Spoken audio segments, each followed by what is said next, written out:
Gipasakahan ang kaso katong babae ug lalaking nadakpan sa kapulisan sud sa usa ka hotel sa Dakbayan sa Mandaue. Ang asawa sa lalaki ang mipadakop kanila. Ang report ni Nico Sereno.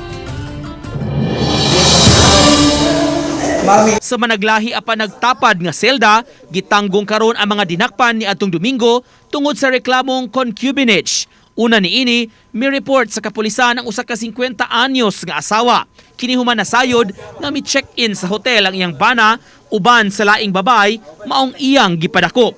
Suspect i-monitor ni siya asawa kay nilakaw man ni siya nya nasundan na dito yan nasundan niya nisud aning usa ka motel. Sa interview, ang 58 anyos nga babaeng dinakpan miangkon nga mo 15 ka tuig na kuno sila apan buwag balik ang nahitabo. Ayaw na.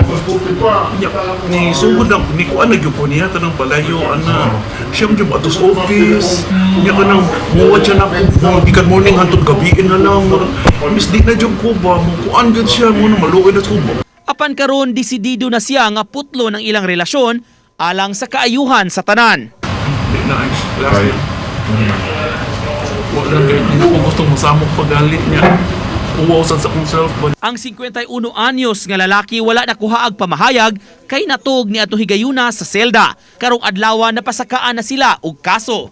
Pahinumdom sa kapulisan. Both sila no, ang lalaki o ang babae mga minyo man ni sila. Oo, so wala pa man maputol lang kaminyoon. So bawat namoy kuan so ato lang ginalikayan nga mga inana kay labi na umureklamo ang inyong pares na mato sa police station. Uban ni Godfrey Relien, Nico Sereno, Balitang Bisda.